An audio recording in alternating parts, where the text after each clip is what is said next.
Welcome back to Shit They Don't Tell You. I'm Nikki Limo, and this is my gorgeous husband / co-host. Thank you, Iceman. Hi, Stephen Paul Green. Hi, guys and gals. How's it going?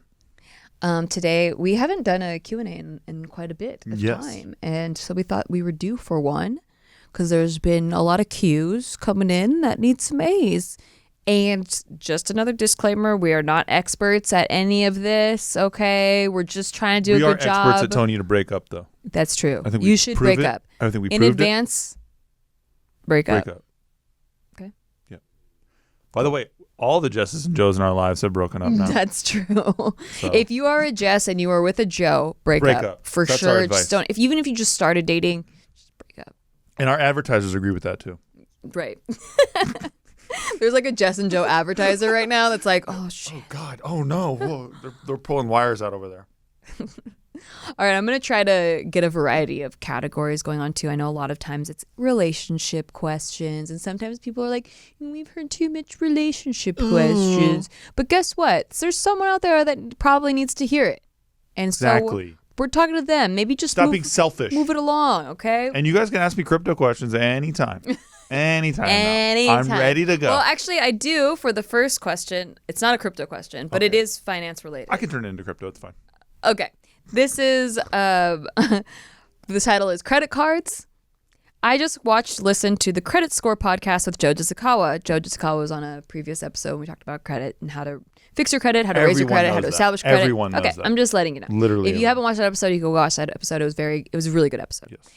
Would it be beneficial to my credit score to open another line of credit while my other credit card is close to its limit? And the second question is, when it comes to paying it back, Joe mentioned he opened another card with 0% APR, switched the balance over, and paid it off with a 0% APR card. Would this work the same way if you took out a personal loan and used that to pay the debt off and paid off the loan? Thank you in advance for your help. And if you can't answer, then that's cool too, because I already got a ton of help from the episode. Thank you so much. A broke college graduate.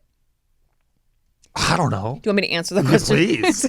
Take it away. You can turn it to crypto? Yeah. Okay. So the first question was, would it be beneficial to my credit score to open another line of credit while my other credit card is close to its limit?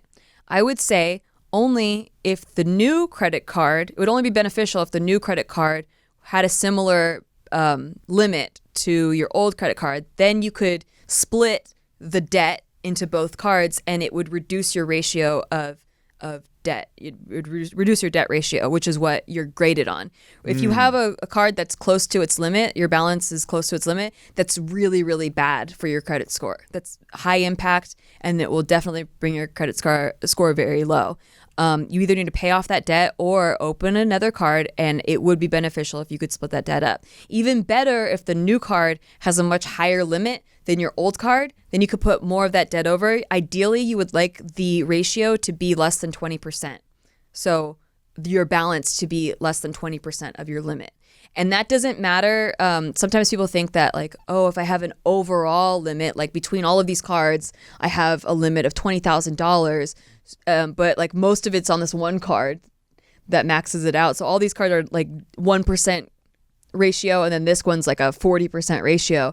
They're only going to grade you on the 40% ratio. Like it doesn't help. You need to spread that debt out. Spread that debt out there. Spread it out. Okay, so that's the first question. Second question is, when it comes to paying it back, Joe mentioned he opened another card with 0% APR, switched the balance over, and paid it off with a 0% APR card. Would it work the same way if you took out a personal loan? You have to look into the agreement that you made when you got that personal loan, because some of them, I believe, say that you can't use a credit card to pay it off. True. So really, I mean, some it might be okay, but look into the agreement that you signed, because I think it's more case by case. And I could be wrong about that, but I'm pretty sure it's in the whatever you signed. If they do allow it, then yeah, it would absolutely be beneficial for you to switch the balance over to a 0% APR card, because you're probably paying a high interest rate on a loan, or much higher than 0%. So yeah. Yeah. Love it. Yeah, and there you go. And how do you? What would you do with crypto? Buy Ethereum, buy Bitcoin, buy yeah, Ethereum. right. On a credit card? I always say buy Bitcoin, but I don't really mean that. I'm talking mostly about Ethereum. So you're lying. Stuff. Well, no, it's just nobody knows. When I say Ethereum, nobody knows what that is. So when I say Bitcoin, everyone's like, "Oh, okay, crypto stuff." So that's what I'm getting at. But I get so misunderstood. You use it synonymously with crypto. Yes. Instead of using it how it is. It's like when people say Kleenex instead of tissue. Exactly. Yeah.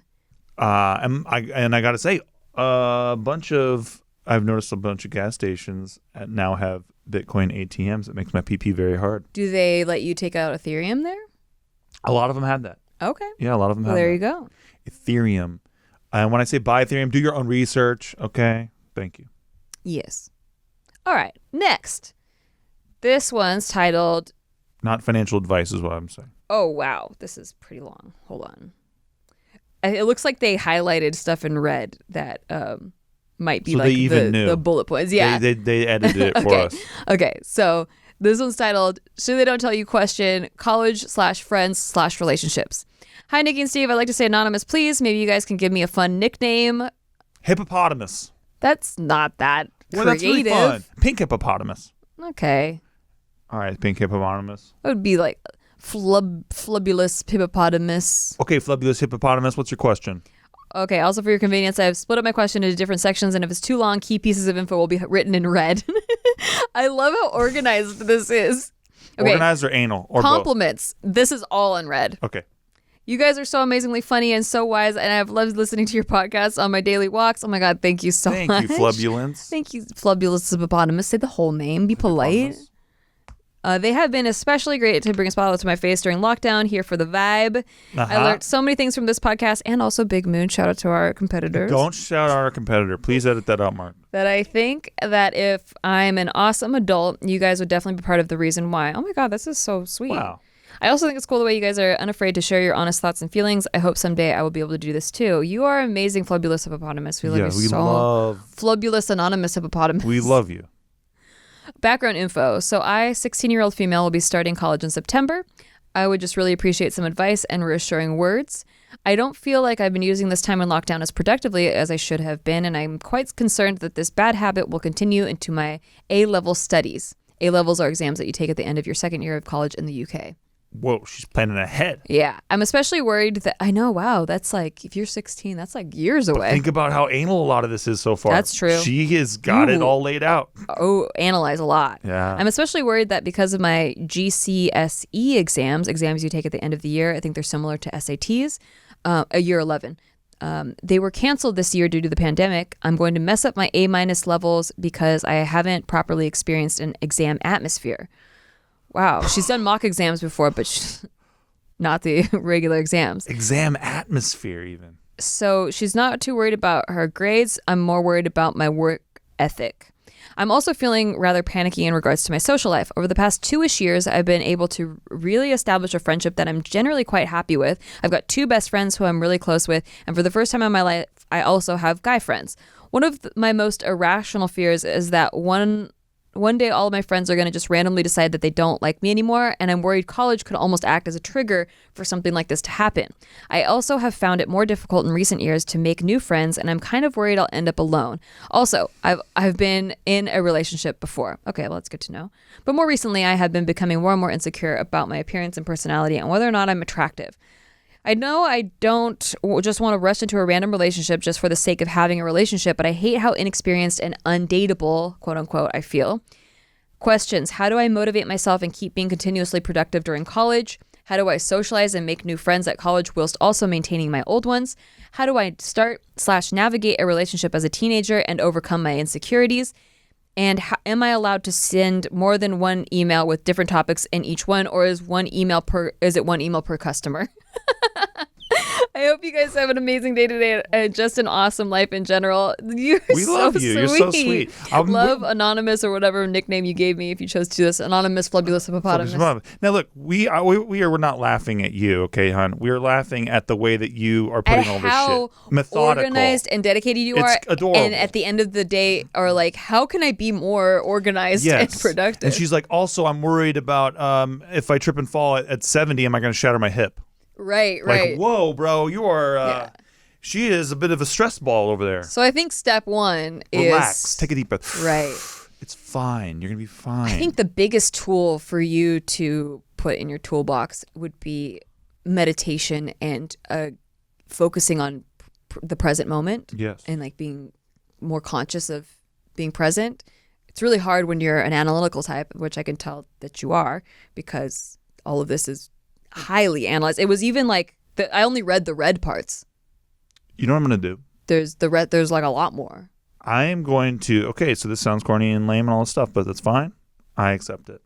I am going to do, in a future episode of Shit They Don't Tell You, I'll do a guided meditation. Wow. Yeah, because I do this actually. On our Patreon. And bonus on our episode. Patreon only. Yeah, there you go. No, but I think that somebody like this could use something like that just to help. Yeah. Just to help go to this Especially place. at 16, I was not thinking about meditating at 16. I was like, how do I get my shit done? How do I get my life in order? What if I never make it? Yeah. I relate hard to this person. Totally, man. It's just anxiety. And even the way you analyze your current friendships. Oh my God, my friendships are crumbling. They'll crumble. They're fine right now, but they'll crumble. Totally. They're all going to turn on me. They're all not going to like me. Am I likable? Am I attractive? Am I good enough? I felt all of those things. Everyone. Yeah, it's so relatable. Yeah. You're going to be just fine. You're a really nice person, obviously. You got a lot going for you. You're very bright. I think you're going to be completely fine. You're worried about the right things. Totally. I mean, you're not lazy, obviously. You wouldn't fucking write an email like this. Yeah. And you're organized, which is great. So motivating yourself and keep being constantly productive during college, I think you'll have no problem with that, because once you get into a routine, you will be on almost autopilot. Like you'll work like a machine. And yeah, those learning new things is hard, and you'll have to study and all that, and like you'll have to pass your exams. But I think you have a great work ethic. I don't know you, but like from this email, it seems like give yourself some credit over there, please. Yeah. I don't think you do that enough. Especially if you were at an A level. Well, she had to even put in A- level. Right. You were at an A level of grades, so she said that she's not worried about grades, but work ethic. Look, you don't just luck yourself into good grades. Like I used to think that, because I was like, oh, I could cram right before the test. I can like look at something and then picture it, and then I memorized it, and then I'd forget all the information. So to me, that was a bad work ethic. But you know what works efficiently for you. For me, that was actually efficient. So give yourself some credit in that regard. Just because it wasn't hard for you doesn't mean it's bad work ethic. Things don't have to be difficult for them to be efficient or of value.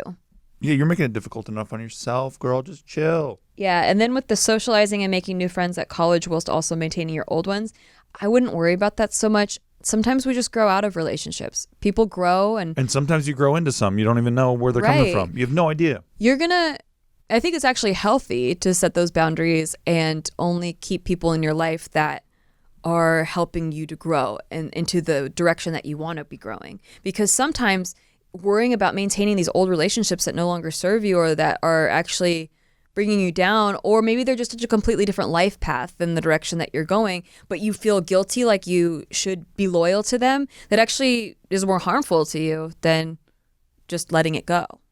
Dude, the whole reason why I even got into improv professionally, because I wasn't really going to do that, and that changed my life forever, by the way, was because I had a friend call me and be like, yo, you should come try out for improv with me.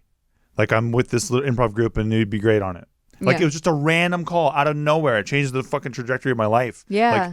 Like me being on YouTube, all this stuff happened as a result of that happening. So you just don't know where opportunity is going to come from. Friendships are going to come from. All my friendships came from that. Like, you don't even know. So just relax and just trust the universe and trust things. Yeah, trust is a huge thing. Yeah. I think that sometimes we plan a lot because we don't like the uncertainty.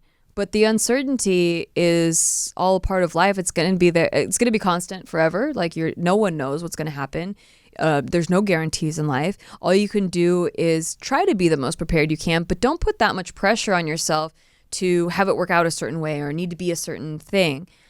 Because then you're blocking other opportunities that could come up, like what you were talking about with your friend. You just don't know where they're going to come from. So just relax a little bit. Trust that things will work out. And also, when it comes to friendships, remember you're the average of the 5 people you spend the most time with. So if you start going in a different direction, don't feel obligated to stay with people that are no longer in that same mode that you're in. And people want to be friends with nice people who are pleasant and stuff. So you'll be fine.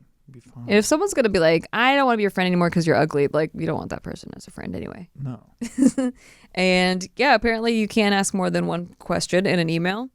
And the last one was, how do I start navigate a relationship as a teenager and overcome my insecurities? I think just look at this time as a practice time. Yes. So I challenge you to go and fail. It's very likely. Go get rejected. Right? Yes.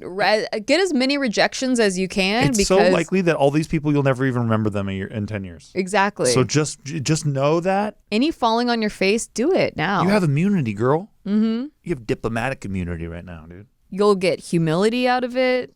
It'll build your character as a person. You'll no longer be that scared of rejection. It'll help you a lot in your future relationships to just go on a limb and try things and fail. You'll be surprised at how much you succeed at some of them that you thought you were going to fail at. I think it's a fun experimental time. This is like one of those videos like talking to my former self. True. That's what this feels like. Yeah, right that's true. Yeah. We actually just did one of those on Big Mood. If you check it out. Oh, nice. We talking to our 20-year-old selves. Yeah. Yeah. Were you super sanctimonious about it like a lot of those videos are? Nah. Okay, good. Really. That shit drives me nuts. Well, actually, most of us had the sentiment of like, I don't think we'd change anything. That's tight. Like where we're like, yeah, like I think all of us have tried enough to like not have regrets. That's good. I always judge decisions over like whether or not I'm going to regret not doing it. True.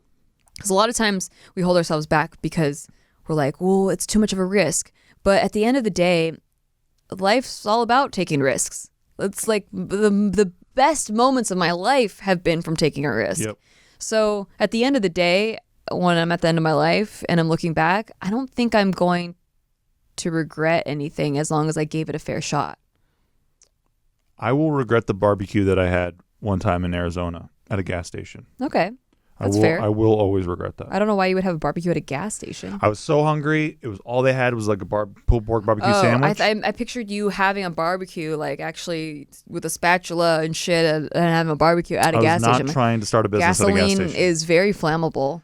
Don't do the pulled pork barbecue sandwich. That's what I would tell my former self. Okay, that's nice. Yeah. Most people at their deathbed regret the things they didn't do more than the things of course. They did. So keep that in mind. There you go. Anyway. Some people don't even get a deathbed helps. because they got hit by an 18-wheeler or some shit. Jeez. Yeah, dude. They get death baggies. Oh my God, stop. Hope that helped, Anonymous. Yeah, I think that was a good way to get out of there. Okay. Letting go of my past. Hi, Nikki and Steve. I would like to start by saying I love you guys and I find you guys very inspiring. Please keep me anonymous. And I'm so sorry this is a little bit long. Sad face. It's okay. Thank you. And it's okay. We forgive you. I'll survive. So I'm currently 25 years old. I had my relationship for almost 2 years when I was 15, even though I was really young. Took this relationship really seriously. He was such a sweetheart. But at that time, I didn't know how a relationship would work. So I thought to make my boyfriend stay with me, I need to put him down and never compliment him in anything. Okay, because that's how I grew up in my family. Holy shit. I didn't know back then that I needed to work on myself since clearly I was very insecure. This chick is self-aware. Yeah, that's great. That's the first step. But my intention was never bad. I really never meant to hurt him. So obviously I got dumped with no closure and I deserve it. But still, back then I didn't know what I did, so I used to hate him so much for that. A little while after that, I got close with this mutual friend of ours who's 5 years older than me. He was the one who listened to my story and was there the whole time when I was feeling sad. A couple months later, we ended up going out together officially. And since he was older, I looked up to him a lot. But it was the worst decision I've ever made since he knew I was vulnerable, so he was able to control and manipulate me. He also started to become very abusive emotionally and physically. Side note, I remember how he used to put me down a lot like what I did to my ex, so that's when I finally realized how mean I was with my first boyfriend emotionally. I stayed with him for 4 years. In the beginning, I felt like this was just karma from what I did in the past, and I deserve it, even though it is actually way worse than what I did. Wow. Fast forward, I finally had enough, and I broke up with him 3 years ago. So now I haven't had a boyfriend since that guy. I tried online dating and went to a couple dates and it didn't go well, and I'm kind of tired of going on dates. I prefer having a relationship with someone I know from like friends or something, where a relationship just forms without trying. This struggle makes me realize how wonderful my first boyfriend was, and I would never find anyone like him ever again. I can't help but to feel so guilty and never actually apologized about it. I would want to apologize, but I don't know how since it's been 7 years. On the other hand, sometimes some actions of people triggered my past memories of my abusive ex. I would sometimes become very defensive and even cry at night since I started to remember how he treated me. It makes me a little paranoid. I don't know if this thinking is normal or if I'm just overthinking everything. I don't even know where and how else I will be able to find a boyfriend and if my asking is realistic enough. I'm so sorry that this is long, but thank you. I love you guys. Sounds like she just needs closure on her previous relationship. Sounds like you feel very guilty. Yeah, so she needs that closure of like, I apologize, which I think is really good and healthy. And forgiveness. Yeah. Even if it doesn't come from him, like you need to forgive yourself that you you were very young. You didn't know Come on, what you yeah. were doing was bad. And I don't think you, like you said, your intentions weren't bad. And you grew from it, obviously. Listen to you now. So that's great. So yeah, just reach out to the cat. Maybe on Facebook, type in a little message and be like, yo, I'm so sorry I was mean. I learned from it, grew from it, all this stuff. I'm sorry for what I did to you. That's horrible. Yeah, just be sincere and honest and don't expect a response. No. Like, just do it, though. if he You'll feel better. responds, then that's great. But at least you put it out there. Yeah. You know, that you're sorry and you can get that weight off your chest. And let's be honest, you don't even feel like you deserve a response, obviously. So don't even expect it. Yeah, and abuse is never karma. Karma is never an excuse for abuse. Like, you definitely didn't deserve to be treated poorly and emotionally and physically abused because of anything that you did by accident in a different relationship. Yes. I don't think that's true. So I hope that your thinking has changed since then. But yeah, I think I relate a lot to what you're saying because I felt like a lot of the stuff that happened in my abusive relationship, I would write it off because I was like, well, maybe this is just karma because I for a while wasn't into my ex, the one before him, and I just let it go for a while, and I was just kind of like, I kind of be nitpicky about things and like, you know, like find excuses for why I didn't want to hang out with him and stuff. And so when that was happening to me in the new relationship, I was like, oh, well, this is karma.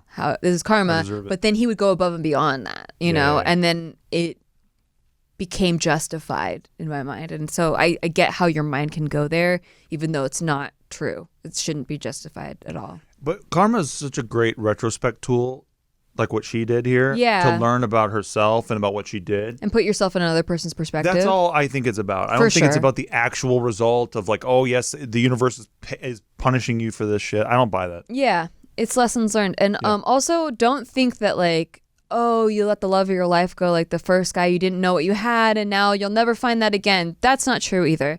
What it really did was just let you know like what qualities you're looking for in a guy. Like, you can maybe appreciate the next guy. Exactly. You'll know exactly when you find it. And with the abusive one, you'll know exactly what you don't stand for and what you're not willing to settle for. And you'll be able to see red flags more clearly than you were when you started that relationship. But don't make your new guy pay for what your old guy did to you either. True. You got to give him a blank slate. Got to give completely clean slates. And then if they betray that, then that's a whole different story. And don't hold them to a standard of your first ex. No, God, no. Where you're like, well, yeah, my first ex was much better than you. No. You know, can't do that either. Okay, very easy answer. There you go. There you go. There you go. All easy and done. Easy peasy. Yeah. Well, send us an invite to your wedding. Mm-hmm. We did it. Okay. High five. High five. We're great. We're fucking so awesome. This person's probably going to tell us how awesome we are. Yep. This one's not a relationship question. That's the title. It's a financial question. Great. I'm glad at all these finance questions. Hey, Iceman and Icebreaker. It's Iceman, but okay. Breaker 1, 2, 3. Thank you. Love the podcast. Love the vlogs. And especially love the Sticky Show. When are we getting more? Aw. True. We love you.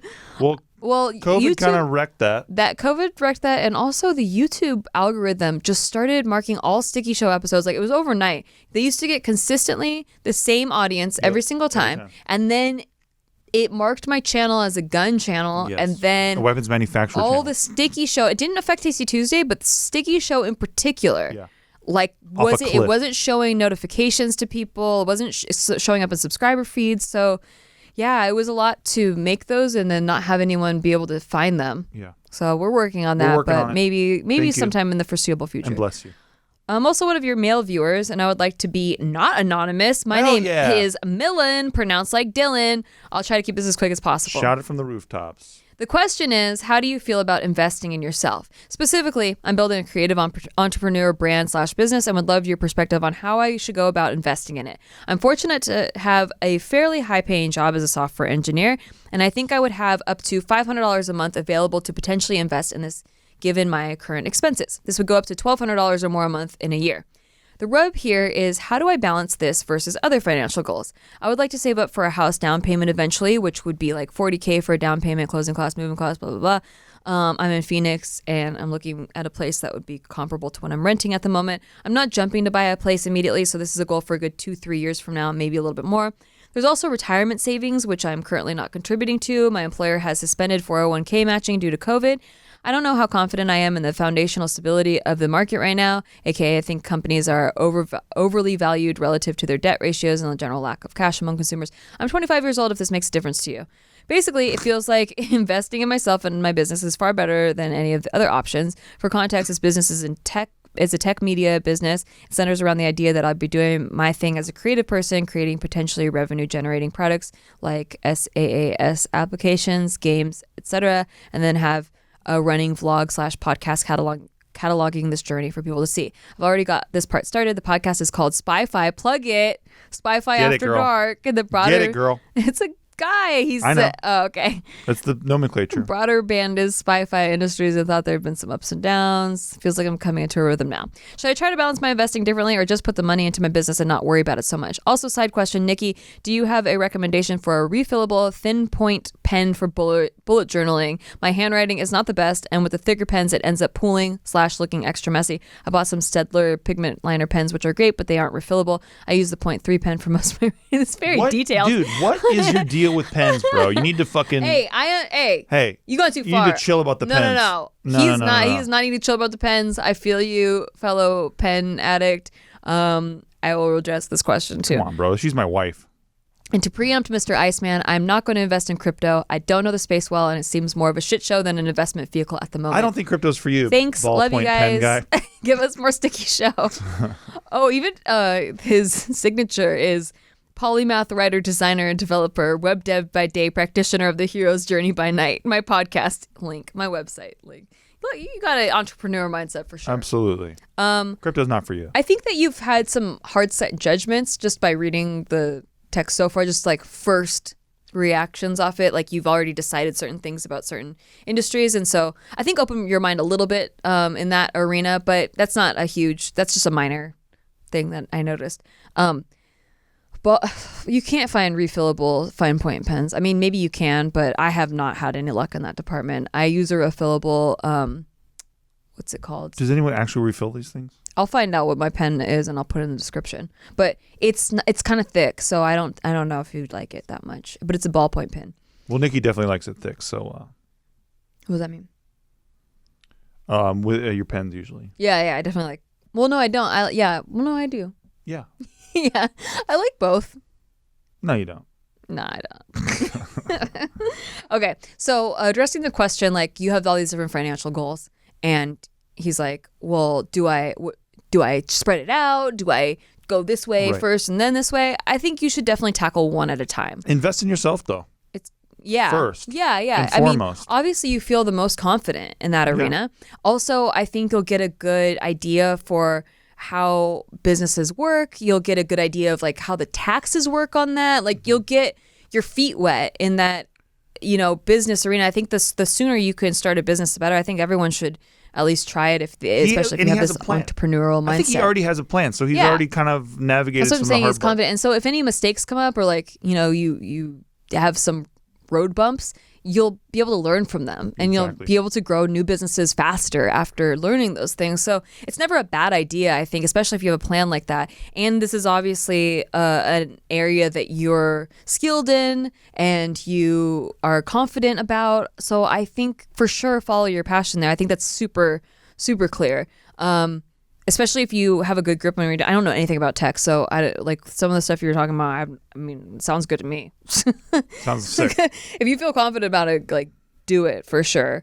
It'll also generate... The idea is that it will generate a lot of revenue for you. It'll generate profits, and then you can use those profits to then either dump back into your business, start a new business, or figure out a different investment way you want to go. If you want to save for a down payment for a house, maybe you can set aside some of those profits. But the idea is you're creating multiple streams of revenue. Yes. And that's what you ultimately want, is to have enough streams of revenue that you can then allocate some of that money to a new investment. Yes. And then you just keep rinsing and repeating that. As far as the stock market and housing market go, I don't think any of that is predictable ever. Like we just can never know. You can look at trends. But dude, you can't look analyze at the Fed printing all this money and think there's not going to be consequences somewhere. But Exactly. so far there hasn't been. But man, that day is going to be interesting. But when he's talking about like companies being overvalued right now, and I think, what you're talking about going into the tech space, a lot of the tech companies are not being overvalued because there's a lot more runway now. It's almost like the pandemic stuff helped them. Oh man, everybody moved into tech. Everyone's on Zoom calls. Everyone's on fucking computer. Everyone's on the internet. Like so more than ever. When one industry gets dunked underwater, like another industry will flourish. Industries are always popping up to solve the problems of whatever's gone wrong in the marketplace. So as long as you're doing your research and you know what companies you're investing in, I think you're okay there. But it doesn't sound like you're interested in that arena, which is fine. You don't have to be right now. You can, I would say, go for the business route. Go what we said before. Yep. Go that entrepreneurial route, and then keep note of. He sounds like he's doing a vlog of his journey. I think that's super awesome. It'll also be good for you to catalog like your own like mistakes and things that you're learning from, and like things that worked that you want to incorporate. So yeah, just stay away from my crypto. I don't want you in it. Yeah, don't do Steve's crypto. I don't want you in it because it's not. You're not ready. You're not ready. We're full. You're not ready for that. Yeah, they want serious people only. Thank you. And with that in mind, we will be right back after these beautiful words from our sponsors. Well, it's like us. Well, that's like us talking about it. That's why it's beautiful words. It's beautiful words. Yeah. Hey, thanks for listening to our podcast. We just want to take a break to tell you thanks for listening to our podcast. And if you want to rate it, that would be really awesome for us. Listen, we're on break. We're not talking to you like podcast hosts right now. We're just talking to you like people. As a friend. And we just want to say, please rate the show because it helps out huge amounts. Like, we're not desperate. We're like kind of desperate. We're giving shout outs right now to all the people who are giving it ratings. So huge shout out right now to Brian Jorgensen. That was sick of you, dude. Thank you. God bless. Huge shout out right now to Mark W. in Springfield, Connecticut. Back to our podcast. Jenny Blyke. Hey, back to our podcast. In Tuscany, and Florida. Back to our podcast. God bless you. Thank you. Steven. Thank you for supporting the show. Hello, welcome back. We are going to answer some more of your wonderful, beautiful, exciting, titillating questions. This one is titled, How Do I Be an Equal? Hi, Sticky. You guys and JK are really big role models in my life, and I really appreciate you guys just for existing. Oh my God, we love you. We love you for existing as well. My problem is I keep putting people on a pedestal, and I don't know how to be an equal with certain people, even though we are. I realized it was the biggest problem in relationships I've had in the past, and I want to fix this problem, but how can I fix it myself without having someone to not put on a pedestal? That's all. Thank you. Love you guys. Sent from a flip. Oh, nice. I don't know if flex. you meant. I don't know if you meant Filipino or like a flip phone. Oh, I think you meant. Oh, I didn't even think of the Filipino angle. Oh yeah, I'm like, what up? If you put something on a pedestal, it means that you're valuing it more than yourself. I guess is his interpretation of that. Yeah, that's interesting. I don't think that there's a method to do it really to stop doing it. I just think you have to be mindful when you are doing it.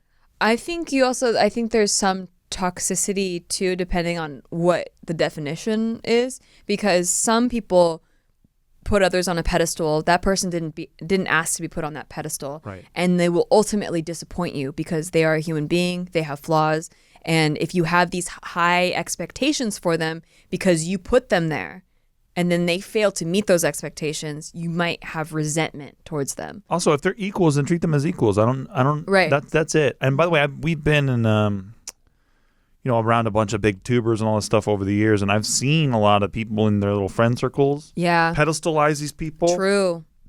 Anything they want to do, everyone's just like, yeah, we're doing that tonight, even if they don't want to do it. Like, it's pretty weird. Don't do it at the sacrifice of your own self-respect. Exactly. If you don't want to do something and they want to do it, and it's like goes against something that like I don't want to go walk around a fucking Universal City Walk tonight with you, my famous friend. I don't feel like it. If you're constantly a yes man, you will lose respect in their eyes. You need to have your own opinions and be able to stand by those opinions and have a certain level of independence. Because if you're just someone they mop the floors with, it just doesn't, they won't see you as an equal, and that disparity will start to grow. Yeah, and that's not really a friendship either. Yeah. It's sort of like a subject / ruler situation that nobody wants to be in. Also, I never like to feel like I work for people. I feel like I work with people. Yes, and true. I just think that that's so important. Like we do Yeah. a lot of stuff with JK and stuff, but I never feel like I'm working for them. I always feel like we're working together. Yeah. Which you just have to have that. Even on projects like in traditional acting, like I used to feel like I'm just a meager actor. Please give me a job, Yes. you know, and like alms for the poor.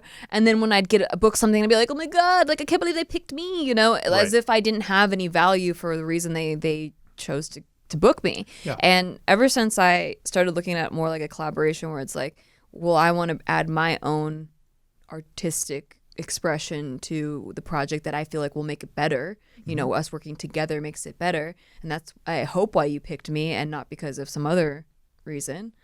I've had the best projects that I've worked on. I've loved the stuff that I've worked on. Yeah. So yeah, even when we're in the JK sandbox, I like to look at it like we're playing with their toys, right? So it's a respectful thing. Yeah. Like where you're like, there's something that you guys built. It's your toys that we're playing with. But I don't feel like it's like it's for as their subject or anything. Yeah. It's very, very collaborative. And any good friendship, I think, is more collaborative and less hierarchical. Like, you know what you bring to the table. Exactly. Like, you're there to help enhance whatever project you're working on. Yes. And same vice versa. If I book someone to work on one of my projects, like I feel like they have a certain level of skill that they're contributing to make my project better. Yeah. So if you want me to just sit there and nod, it's probably not going to happen. I'm probably going to have input to try to help whatever I'm part of. And that's just part of me. And if you don't like it, no problem. Yeah. Same goes with every job. Like if you're an employee, you're there, that business hired you to help their business. Right. You know, and you are an asset to their company. Exactly. Yeah. And you just have to think of yourself as an asset to whatever relationship you're in. Hope that helps. We love you. Next is selfish boyfriend? ? Oh, no. Hi, Nikki and Steve, a.k.a. Iceman. Thank you. And Icebreaker. No, they didn't say that. I love shit they don't tell you. Huge compliment. We love you. Huge complaint? I think she meant to put compliment. No, she has a big complaint about A it. huge complaint. She you loves it guys too are much. amazing. Oh, okay. So try not to just tell me to break up. Fine. I know. There's an ellipsis after that. So she wanted us to pause and really give it some thought. All right. Fine. We'll be open-minded. But my boyfriend is very nice and caring to me and our cat. The thing is, he only cares about himself. He says he cares about me, but he doesn't care about other people. I personally care so much about a person's feelings, and I would never want to hurt anyone, even a stranger. He doesn't feel the same. He doesn't care about hurting people, but says he would care if he hurt me. Is this something I should be worried about? We've been together for 3 years, and I didn't really realize this till recently. Wanted to hear what you guys thought. Thank you. You should break up with him. You should break up. No. I guess I'm having trouble understanding because she says the thing is like he only cares about himself. He said, but then he cares about her and not other people. So it's not just himself. He cares about himself and you. And the cat. It sounds like it. Sounds like Steve. Are we right so far? Thank you.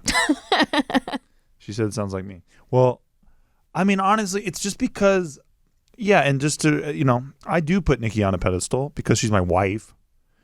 But I think to some degree you do care about hurting people's feelings. I wouldn't go that as so far as to like. Right, but it's different, right? Right. So it's like what you told our brother Dane. Mm-hmm. You were like, you don't understand. Steve only cares about me. He literally doesn't even like anybody else. Yeah. And there is an amount that I care about people versus you that is insane. Right. And so yes, I do care about others, but it's to a fucking much smaller degree as the way that I care about you. And I think that's how it should be in a marriage. And I think it's like, I don't know how your boyfriend is, but you have no problem hurting someone's feelings if you think that they're in the wrong, right? Yes. And whereas like I would still like don't not want to hurt their feelings. Correct. Yeah. But that's all about if you're a good friend and somebody's fucking up, you tell them that they're fucking up. That's it. Yeah. It's just simple. It's just, I don't ever want to say something about behind someone's back. I'm big on this, that I don't say to their face. Mm-hmm. I never do it. I'm not a shit talker. If I have said something about you, I've said it to your face. Like I just, but I have never talked bad on Nikki anywhere. Right. That'll never happen. Mm-hmm. And that's just how I am. Yeah. So I just believe in that. So it sounds like your guy's kind of like that. Yeah. Am I crazy? I mean, unless he's just flat out being super rude to people, like I guess like I would being have to mean to judge. waiters and shit? Exactly. I don't like I would that. have to judge on how they treat a waiter. I agree. Because if so they're important. just randomly rude and aggressive towards other people for no reason, then yeah, that guy sounds like a dick. Yeah, he's a dick. It doesn't really matter how good he treats you because ultimately he's got some self issues he's got to work on because he he's has to kind assert of a dick. himself Yeah. over people. But if he's just like kind of blasé to other people and like, but he really cares about you, then I think that's okay. Do and you feel loved by this man? right. That's important. And do you feel like they have your back? Yeah. I feel like those are the questions. That And you if he's not ask being yourself. shitty to like the people around you or your parents or whatever, I think you're fine. Yeah, if he's not hurting people on purpose, like trying to, bully people. Yeah. Yeah, for sure. So there, we didn't tell you to break up. See, how about that? See? You're surprised, aren't you? Yeah, we can say things other than break up. You can buy crypto too. I like you. Yeah. Okay, this one's interesting by the title. This one's titled, Kyle, my bisexual girlfriend turned lesbian dumped me. Oh, that's sexy. Hi, Nikki and Sexy. Steve. This is very sexy. Very good title. My name is Kyle. I'm from Dublin, Ireland. I am 23 years old. My girlfriend, Courtney, also 23 years old, and I dated since October 2019 and broke up on the 1st of June. When we first dated, she told me that she was a bisexual girl and she had dated 3 previous girls and she saw them as lesbian relationships. Her last relationship was a 3-year lesbian marriage that ended in divorce in May of 2019. So sorry. Wait, so she got married, when she was 20. Wow. Okay. She told me that her past relationships were emotionally abusive and that her latest marriage was physically and emotionally abusive. I must also preface that she showed interest in me first, and she also made the first move for our first time to have sex together. We only moved in together in late February. She moved really quickly. In our breakup, she said that she is now a lesbian because of compulsory heterosexuality. Compet is what she calls it. I'm devastated, heartbroken, and have developed deep senses of sexual doubt and rejection, and I may say trust issues too. She flew back to Connecticut in April of this year due to COVID-19. The long distance was quite tough throughout May. What really shocked me was how she led me on throughout that entire month, saying she wanted a promise ring, flowers, all the bells and whistles, like gifts could bridge the pond separating us. There were red flags before when she told me. Fast. Yeah. When she told me in March that she has doubts about her sexuality. She assured me and dismissed it at the time. In hindsight, I feel like I stayed in this relationship with my eyes wide shut. Since Monday of our breakup, I have moved all of her belongings into storage, and because she tried to break up with me through a text and not a phone call until I asked her to do it on a call, I broke all the trinkets like bracelets and a photo frame and a photo of us she had left me. I feel violated and used. I wonder what I should do next. Thank you for your feedback. I love your podcast, and the two of you are incredible and inspiring. I love you guys. We love you. You were used. You were used. There's a lot to unpack This here. chick is somebody who just, like, whoever she's with is the fucking focus of her entire life, and she goes in hard, and it's like the gravity of a star, right? She's fucking sucking him all the way in and absorbing everything about it. And so that's why she's able to get committed fast, and that's why she's able to dump you fast, is because she found the next thing, and she was fucking absorbing them into it too. I guarantee you she's probably moving on. She's probably already moved to a very serious level of that relationship where she's like talking about marriage and all kinds of shit. Is that called a succubus? It sounds like it to me. Yeah. Like where they like almost like thrive off, if they're going to obsess over you, they thrive off you obsessing over them back. Like, because if you reciprocate. Yeah. That Flowers, promise ring. Prove it. Yeah. Show me every day. Give me all the gifts. And all then the I'm love, moving on. I'm moving on. Oh, no, I'm already absorbed in this other person. I'm fucking done with you. You're fumes. Yeah. And that's why you get treated like fumes. It's interesting because so all of her previous relationships were female, and now she's saying she's not even bi, she's a lesbian. So she has her own issues with her own sexuality that maybe she's working on. And you guys are both really young, so I would give her that. Like, maybe she does sound selfish as far as the way that she's treating you, but maybe she has a lot of inner things she's obviously working out. Like she was in an emotionally and physically abusive relationship. She also didn't know what her sexuality was clearly.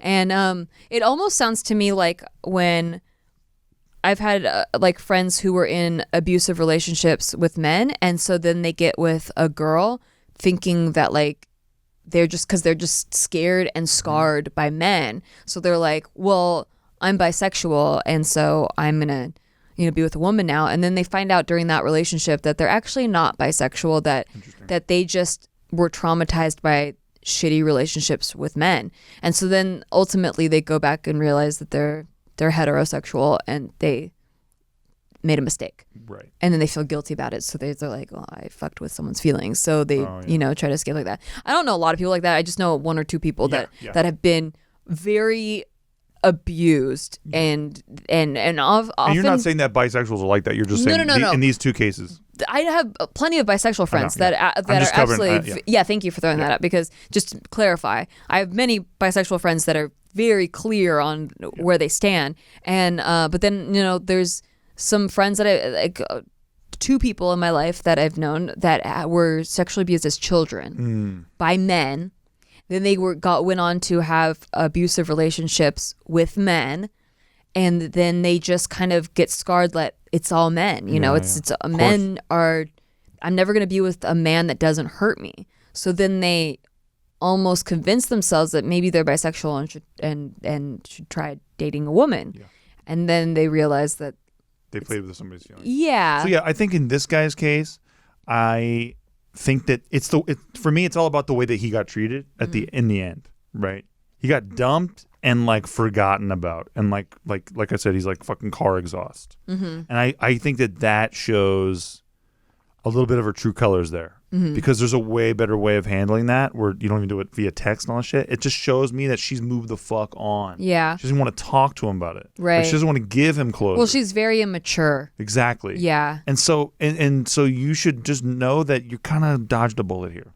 Yeah, for sure. Honestly. And I know you're really angry and you're like, I feel used and violated, and you are very valid in that anger, but I almost wouldn't take it personally because this person has the problems. Yeah, for sure. You definitely got used, and you were like a pawn in them having to figure out their own shit. But it's like, you dodged that bullet, and I'm not even saying that they methodically used you, planned it out, nothing like that. I just think that you got emotionally used, and they didn't even necessarily know they were doing it, but they have a pattern. You're like collateral damage. Yes. Like they're like a hurricane, and they don't even realize what houses they're hitting. They just need to focus on something else, especially somebody coming out of an abusive relationship. That was a marriage too. Yeah, they need to focus on something else hard, right? And then maybe it wasn't the right fit for them, and they found that out, and then you kind of got left in the dust. So I'm sorry. It sucks. But I think that you're going to be better off because of this. I honestly do. And maybe you'll see red flags like from people that exhibit those behaviors. Totally. In the future. But it's not because of you. No. It's not because you didn't fuck her right or whatever the hell you're trying to tell yourself, oh my God, I turned a girl lesbian. Yeah. It's not you, man. No. She definitely was struggling with her own sexuality and stuff. But I hope I'm excited for your future relationships. Exactly. And there will be. You'll be fine. Yeah. Okay. This sounds funny. From the title. Okay. My Animal Crossing boyfriend is cheating on me. Oh, Question no. mark. Wait. What is that? Okay. It just sounds funny. I just picture like the little character in Animal Crossing, and he's cheating on her. He could be. I want to know what's going on. Okay. Hi, Steve and Nikki. Smiley face. Both of you are fucking beautiful. Oh my God. We love you. This is my second email to you guys, and not that I expect you guys to remember me, but I have an update on my life. I have friends now. I graduated college, and I'm moving to Japan this September. Life is good. Also, Steve called me out on something I said in my previous email on an episode of JK News. I'm the only one that knows he was talking about me, but I think it fulfills my make an appearance on JK News goal. So good. Thanks, Iceman. I hope it was nice. It sounds nice. Anyways, I wonder what it was. Anyways, I'm an avid Animal Crossing player. Marshall is my boyfriend, and we've been dating for 2 years now. Today, as I was playing New Horizons, I couldn't find Marshall, and he wasn't inside his house. I started to make my way towards Maple's house, one of my besties, to say hi to her, as I usually do. I jokingly think in my head, how funny would it be if I caught Marshall cheating on me with Maple? I stepped inside, and there he was. I was devastated. and Maple just moved to my island. What was he doing? I can't believe this hoe. I provided pictures at the bottom of as evidence. Notice how this cute-ass bitch just stares at me with confidence like the cold-blooded homewrecker she is, but maybe it's just a misunderstanding? I don't actually have a question, but I would love to hear more about the stories you've created for your villagers. I remember Nikki mentioning them in a video before, and I thought that was so cute and creative. Thanks so much for reading. Love you guys. A++ to watch and listen to. Much love, Melody. Aww, First of all, Melody, sweet. you should break up. Yeah. 'Cause fuck that. And you should, the next time a camper comes to your island, you should invite them. You should make sure that it's Marshall. Yep. And you should make Maple sit with what she did. You should build a fence around Maple's house. Let's be honest. Oh, true. Yeah, it's time to start fucking with her yard. Eviction notice, Yep. bitch. Yep. Listen, you're the resident VIP. Freaking not her. Resident. You're the mayor. Yeah, She's not. You're the mayor. And also, And what did she do to build the island? Don't let her leave yet, though. Destroy her life first. Yeah. Start giving her a bunch of items that suck. Yeah. They hate that. Give her a bunch of trash all the Weeds. time. Yeah, weeds, trash, boots, Yeah. tires. And be like, what? I made you this. Yeah, hey, here you go. I found this and I thought then, of you. What's she gonna do? She has to put that shit in her house because that's what they do. So then she's putting a fucking bunch of trash in her house. Yeah, make her have a trash house. Yep. Also, around her house, get rid of all the grass and just replace it with fucking dirt or concrete. So Yeah. it sucks and she has to walk around hot concrete. I would say dirt because then weeds will grow. Good call. Yeah. Anyway, fuck Marshall. Fuck Marshall. And also build wrought iron fencing around her thing so it looks all like shit. Oh, bad. Yeah, bad. Bad, terrible, bad. Get her. And get a new bear to move in. Because I think Maple's a bear, right? I don't know. Yeah, you get a new Fuck bear, that though. bitch. Yeah, fuck her. She knows she's cute. Also, she's everyone's favorite, so she already came in with her head up her ass. See, I hate that. Yeah. Okay. Am I an incel? Yes. Icebreaker and Iceman. Breaker 1 2 3. Oh God. Says I love your nicknames, love the show, love your island and Animal Crossing. Love the cocktail recipes. I listen to your podcast when I'm practicing new recipes for my restaurant or when I'm working out. Keep it up. Thank you. What a successful person. Yeah. You got a fucking restaurant. Yeah, you have your restaurant. So sick. And he's 23. My name's Rodrigo. I turned 23. Oh, he's turning 23 this year. Whoa. And I don't know if I have Is his restaurant called Rodrigo's? I don't know, but That's I a want good some name. Postmates from it. And I don't know if I have a problem with intimacy or something, or if I'm an incel, hence the title. I haven't had a partner since I was 17, sexually or emotionally, and is not that I hadn't had the chance to be with somebody, like some girl I met at a club or a bar or even online dating. It's just that they don't pique my interest like the first girl I was with, which I don't even remember that well. I often fantasize about having a relationship, but I don't know how to make it happen. Any advice? You're not an incel, bro. Jesus. Well, if he you had look a chick 6 years ago. the definition of incel is involuntary celibacy. Right. So if you want to be having sex and you're involuntarily not having sex, then that would be the definition technically. Okay, fine. But The it doesn't Merriam-Webster even sound version. like you're trying to go have sex. Exactly. So he's tepid. you are actually a voluntary celibate. So you're a volcel.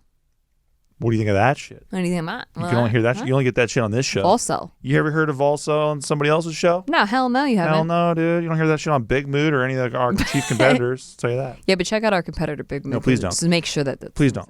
Mark, cut that. Yeah. So, thank you, Mark. I would cut yourself some slack. You haven't had a partner since you were 17. I mean, 17 is a child. Yeah, bro, You're a child. fine. You're fine. You're fine. I know it's been 5 years, so that sounds like a lot of time, but you're developing a sense of who you are as an adult. I really feel like whoever you meet at this time anyway, by 26 or 27, you're going to feel like you're a completely different person or a much more evolved person. So who knows if that's even the right fit, you know? But everyone does this shit where like, man, my first relationship, that was the shit. It's such a mistake. Yeah, and you say that he says he fantasizes about having a relationship, or no one piques his interest like the first girl he was with, but he doesn't even remember it that well. Right. So you just remember the feeling that you had Yeah. there, and you're not getting that feeling, which is It okay. But I think you should decide on what you actually want. Like, what are you actually looking for in a person? So that when that person comes around, you'll know what you're looking for. Because it sounds like you don't really have an idea at all. And you're not taking, it sounds like you're working on a bunch of shit. You got a restaurant, you do all kinds of cool shit. You got your Rodrigo's branch that you're fucking opening up. But are you taking steps to try to date? Are you on the Tinders? Are you on the Bumbles? Are you on the delete one? What's the delete one? Hinge. Hinge. Are you on that one? So if you're not taking steps towards this shit, then yeah, don't be surprised by the results, right? Yeah, and also I would give people a chance too, because it sounds like, because he says that it's not like he hasn't had the chance to be with someone, like some girl he met at a club or a bar or online dating. So it sounds like he's been in those places, had opportunities, and just wasn't that interested. And I think that you don't write it off just because you haven't found someone yet. And maybe consider moving, because the ass in your area is not like up to snuff. The ass can be better. You know what I'm saying? And think of that. Yeah. So think of that. Just consider that. Did you even consider the ass could be better? And also, you should break up. I don't think he's with anyone, huh? Oh, right. Sorry. Right. Save it for the next one. But yeah, you know what I mean. All right. Do we have time for one more? Yeah, of course. One more. That's it. Lucky person. Whoa, this one's okay. I don't even know if I can help with this one, but I just need to read it because the title is Lost Left Eye Due to Boxing. Hey, Wow. Nikki and Steve. I love you guys and listen to every episode. Thank you so much. Thank you. I'm a 19-year-old male from Nevada. I've been boxing from the age of 6 and have always dreamed of going pro. Long story short, I lost total vision in my left eye during a boxing match. This incident turned my world upside down. I understand that going pro and making a living off boxing isn't the easiest, but I liked knowing I had a chance. I've been depressed and haven't left my room in weeks. How do you choose a different career having only one in mind since the age of 6? Holy shit. Wow. Dude, That did you is know hard. that? Well, I mean, I haven't read about it in a minute, but there's some interesting technologies that are coming out. Your boob is about to pop out. Oh, okay. Wow, that was awesome. Sorry.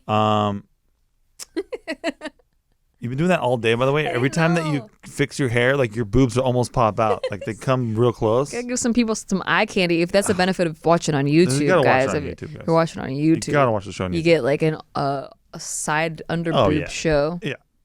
And my dick's almost coming out all the time. Yeah, pretty much always. Every I'm episode. like, put it away. So, my dude. So, there's some interesting tech coming out. I've heard that blindness is going to be basically cured in 10 years. What? Yeah. I didn't know that. Yeah. That's dope.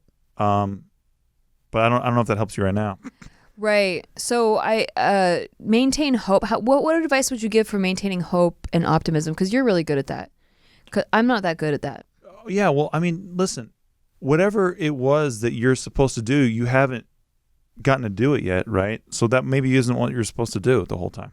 Yeah. I think there maybe is another plan for you. Also, dude, and maybe I don't know enough about boxing. I did do a tiny bit of boxing in my youth. But you could be the first half-blind boxer, dude. I don't know if it's over. That's true. There's a lot of people that have won races with one leg. Yeah, and there's different technique. I know that boxing, it's good to have a better vision field and all that shit. You have you have perception depth. And I'm probably the worst person to talk about this ever. Because I'm like, can't you just keep turning your head? I don't know. I don't fucking know. No, I'm just depth perception. I know, but I'm just trying to give them. I don't think that you have to give up. Right, you can just train on what you want to do. You can train harder. Yeah. Or I think right now, you need to go through a grieving process for sure. Yeah. I think there's a certain level of grieving before you can come to acceptance, and then you're like, okay, acceptance. Now what am I gonna do?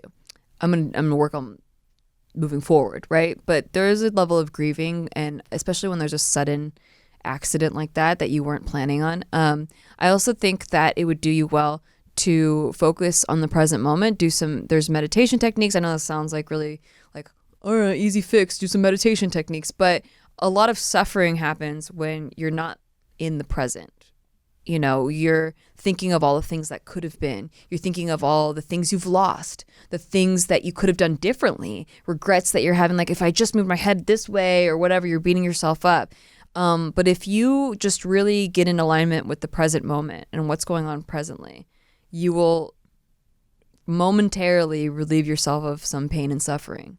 And if you're passionate about boxing, you don't have to leave boxing. Boxing as a sport is still there, and you can comment on boxing. You can start a YouTube channel where you're talking about boxing, and you're analyzing videos and shit, and you're still in it. You're still talking about your favorite sport. You just can't be the boxer on screen, maybe. Yeah. Like you like there's a lot of people in sports, NFL players who are forced out of the game due to injury. Sometimes they it was their dream their whole fucking life. They get on a practice squad field for the first time having just signed, and then they pull something. Their They never ACL get on the field again. Yeah. So but then they can go into commentating. There's podcasts out there. Like You can open up your own boxing gym. You don't have to leave the sport behind, right? The sport is still there, and it needs people to talk about it, and it needs people to be passionate about it. Especially if you're that passionate about it, you've been focusing on it since you're 6. That's not a waste of your time, dude. Yeah. You could use this and win. I got a buddy who does NFL commentary. His name is Brandon Perna. He does this channel called That's Good Sports, and he loves football. He could never be a football player. If he ever did it, he would get killed out there on the first play. Yeah. He's a small dude, and he got a little pee-pee too. No, but excuse you. No, but but point is that he's obsessed with the sport, and you can tell when he's talking about it. So you can tell that he loves football. So if you love boxing, you don't have to leave boxing. Yeah. There you go. Yeah. And then maybe you'll even like whatever you're doing better. Like that you thought that it was boxing, then you made this turn, and then you actually like that better. Because that's kind of what happened to me. Like I thought I wanted to be like an actor. Like that was like I love acting. I've been obsessed with acting since I was 8 years old. I've always thought that was my career path. And then started going a different direction with YouTube. And at first it was like I thought I gotta balance this road or whatever. And I actually like what I'm doing now, possibly better than acting. I really had to confront that the other day where I was like, because I still grapple with like, but I never made it as an actor or whatever.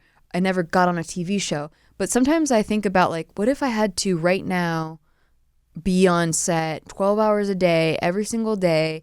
There's a lot on the line. Also, the more fame that you get, like you're really like the public is mean right now. Like on social media, like there's so much hate that they have to deal with. Man. I'm those like, Kardashians got to deal with it. I don't even know if I can mentally handle that level of fame or publicity or whatever.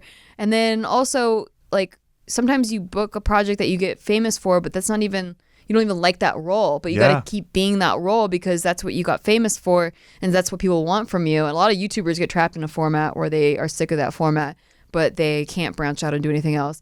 And so, in a lot of ways, I'm like, I'm doing the base of why I wanted to do acting, which was to understand people, to connect to people, and to share stories. And I'm doing that through, YouTube and my other platforms. It's just a different way. And through podcasts and stuff, it's just a different way than I expected. The vehicle changed. Right. But ultimately, I don't know if it was that I wanted to be an actor. That was the only route I saw before. And now, because this didn't exist. This career field didn't exist. But then I took that left turn, not by choice. I would have much preferred to be an actor if you had given me the choice. But looking back, hindsight, I'm like, I kind of like this. No one else is in control of, like, I can't get fired, Yeah, and I'm connecting to people in a much more meaningful way than I might have had I been an actor. I also think that the stories that people love to tell, like when it comes to all that, and if you really want to look at this like on the bright side, which I am always trying to do, you just got 10 times more interesting as a half-blind boxer. Yeah. Like your story is more interesting. You could get more exposure from it because people are like, "Whoa, that's crazy to hear about." It's like when you see a child prodigy or something that quote unquote shouldn't be possible. Like Beethoven was deaf, right? And he is a crazy good composer. There are limitations that everyone faces, and you have one that everyone's like, "Whoa, like that would be crazy to try to do that." So I think you could be a fucking glass ceiling breaker in your own way. Despite that challenge, yeah.